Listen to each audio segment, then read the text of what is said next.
Welcome to video number 3 of the trend following secrets class. So again, sector rotation is going to play a huge aspect in trend following. Why? Because trend following is all about finding the strength and the movement of where the market is and following that, because it's a lot easier to go with the trend and follow the strength than to go against it. And so since we discussed how to read a chart in video number 1, and then in video number 2 we discussed more about how to follow the trend and how to identify that. Well, we're going to kind of pull that all in and use that for sector rotation. So again, going to the indicators, I'm going to do what we discussed in video number 2. We're going to go to a moving average. We're going to make that the 200-day moving average. We're going to come in here and we're going to actually do that.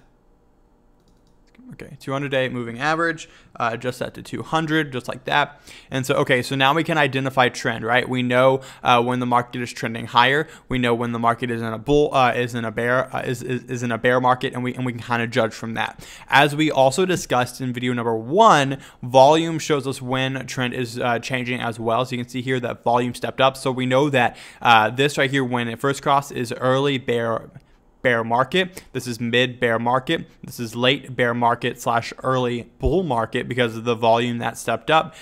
This is early bull. This is mid bull. And then when we start to round over, it's going to be our early bear market. So I hope that makes sense. We're just basically looking at the trend to identify what type of market we're in.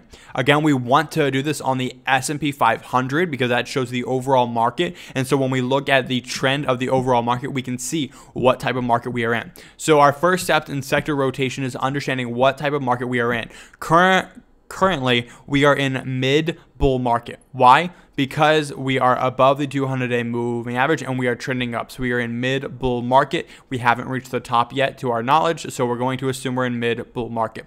Anyways, this is what a sector rotation chart looks like. It shows what sectors are strong during different times or different phases of the market. So as we discussed here, red will be our market, blue will be economy. We will ignore economy because we can't fully judge that, but what we can judge is the market. So we're going to look at this red line here. So again, bull market, like I said, we're currently in our mid bull market phase. We haven't really hit that market top yet. So now we know that we're in mid bull market phase. We know what sectors are strong and what sectors we should be staying in. So we should be looking at technology, industrials, and basic materials. Now, when we start to see a market top, when it starts to round down and get closer to that 200-day moving average, we know that we'll be looking into the strength of stocks will be in basic materials, energy, and staples. So again, guys, this shows us what sectors are strong. And when we know what sectors are strong, we can then find the best stocks in those sectors and trend follow those. Because remember, trend following is all about finding strength. And so again, how do we do that? Well, if you go to a stock market heat map, you can actually find that out yourself. So finviz.com has a great heat map. And so let's say like this, we know we're in a mid bull market currently as I record this video, right? We're in a mid bull market. So we know that we're in a mid bull market. So we want to look at the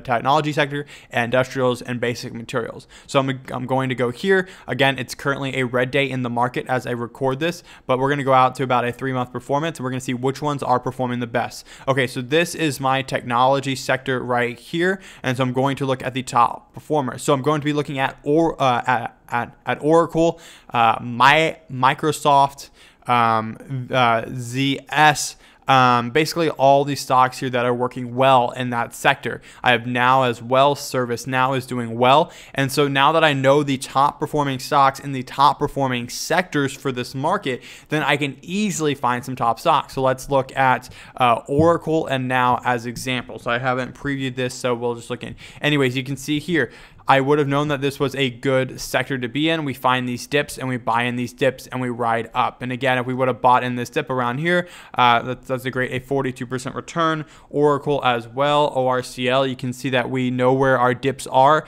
especially when we come down to doji candles like this, doji, buy in these dips since we know we're trending up. And then we have about a 15% return. So guys, this is all what trend following is. Finding what phase of the market we are in, using that to understand what sectors are hot right now, finding the best stocks in those sectors, and then digging deep and finding our entry points on those stocks. All right, guys, I hope this made sense to kind of play on how to find stocks and what sector rotation is.